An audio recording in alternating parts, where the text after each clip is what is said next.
Swin, habang para sa Vamos, ulitin ko lang kanina, isang maling hakbang, bali ang balakang. Yes! Maliligwak na talaga sila if ever man. And sobrang magiging heartbreaking yon, lalo na at nandun nga sila sa kanilang home country mismo. Parang potent pa din ang curse ng home country if ever yun ang mangyayari para sa Team Vamos. Nag-full circle na daw tayo after M5 eh. Tapos na kasi Pilipinas na putol ang team ay ang home country curse. Pero ibaba. Started talaga yung M-series natin. Nakuha orange. At team na nakikita natin sobrang palo sa early. And speaking of early, ito na nga yung pagsagasa nila kay one shot with that first blood. And what it takes na nga to take down na nga lang sila one shot. Sawa with the save doon kay Kid Bomba. Uulit, nandito yung U-turn. Damo yan, hindi mo yata gusto dyan na makipag 1v1 or 3v2 man lang yan. Buhay? Kaso nga lang, mabubuhay pa yata dito si Kid Bomba. Smooth try to run away habang si Chibi ay hindi makakaligtas. Grabe naman ang connection ng Das Sisters. Pinapatunayan pa, matatamaan pa ng Crab Claw Cannon doon ni one shot. And ang dami yatang kamay nito ni Zorn, pero ito na nga yung pagsagasa nila kay one shot. Babagsak na naman siya, tapos may kasama pang isa. Smooth na. Hindi yung mahilig mag-emote. Ganyan yan, ugali ng mga yan. Pero si Sawo na nga ang unang babagsak. Kid Bomba siya na naman ang susunod. Double kill coming from Chibi. Sunset Love. Nakakakita tayo ng usurpation here for Team Spirit. Nakasalubong na nga lang din doon. Si Chibi na mapapatay ni one shot. Going to be a shot down kill.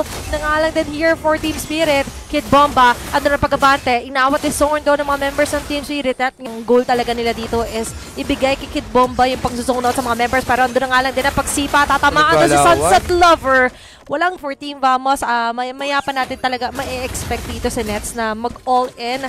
Nangalang din when it comes to the damage. Pero ito nga lang din yung damage. Papapato!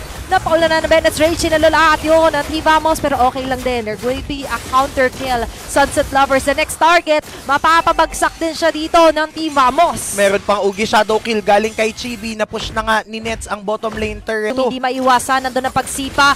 Andun ang respo kay Lasawo. Paglipad, wala sa Eagle. Isa tatamaan. Kaso nga lang nandun na nga lang din ang paula ng mga bala dito ni Hiko. Wala masyadong tatamaan yung Eternal Guard. Habang si Smooth naman ngayon na atake ng apat na membro. Walang lingunan to. Kaso wala siyang choice. Nilabas na lang niya para hindi na makuha din yung turtle dito. Team Vamos ang makakakuha ng pwedeng isa lang.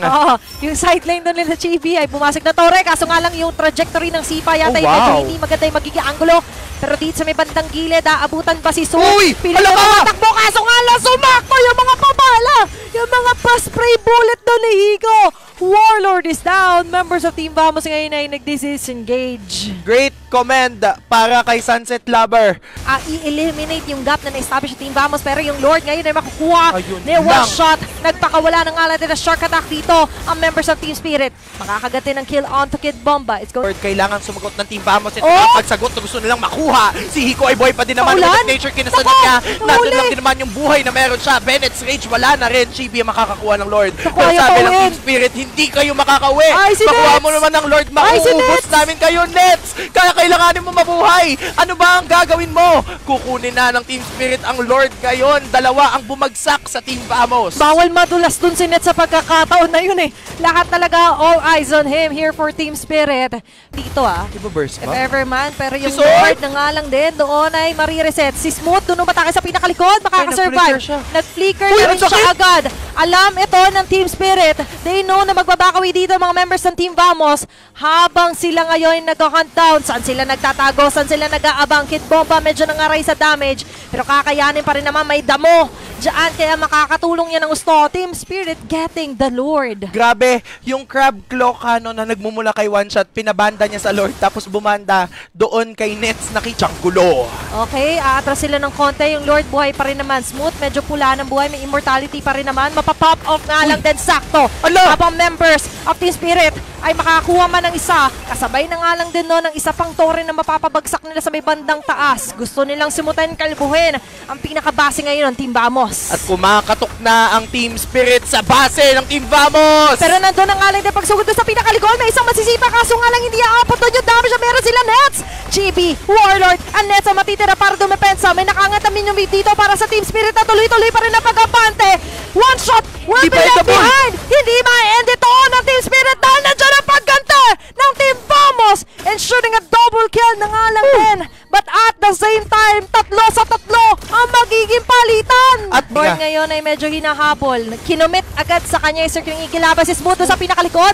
May tataba na dalawa. Ang ganda ng latag na turtle card. Kaso nga lang yung Lord dito ay kanino nga ba mapupunta? Makakuha pa rin na JB. Members of Team Vamos ngayon ay aatras habang sila hinahabol. Si Nets ngayon ay pilit na hinahabol. Nag-flicker siya para lang makaligtas.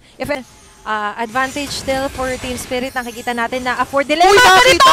Lumiko kay Warlord. Andon ang Dedicash na ilahat at tuloy agad yung Eternal Guard. Kaso Skate Boba nakafocus na talaga dito kay Warlord. Nag-Winter Crown, nag-Immortality. Lahat ng item swap ginawa na nila. Ginagawa dito nila Smooth yung sila para lang din mapaatras si ibang mga members ng Team Spirit. Grabe naman yung pagliko doon ng members ng Team Spirit. Grabe! Kalkulado. Yung second phase ng Circling Eagle ay pwede mo nang itutok at tinutok yun ni Sawo ngayon buhay. Andyan na naman ang pag-abante nila Kid Bomba. Si Smooth ngayon pula ng buhay. Raging Suns of Pantakas. Kaso sumabal pa dito si Sword. Hindi mo gusto yan. Kaso nga lang nandun na siya sa pagkakataon na naipit na siya. Naipit na nga talaga siya at dalawang miyembro ng Team Vamos ang wala. Pinapakawalan na lahat ng bala.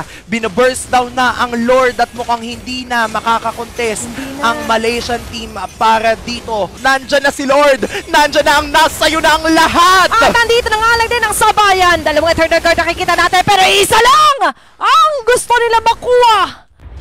Team Spirit securing that final point. At magpapapay dito ang Team Spirit sa Team Vamos. Pasasakayin muna sa bus ang Team Vamos ng Team Spirit. Kahit si Hiko napababay na. Grabe. What a performance coming from Team Spirit. Wow.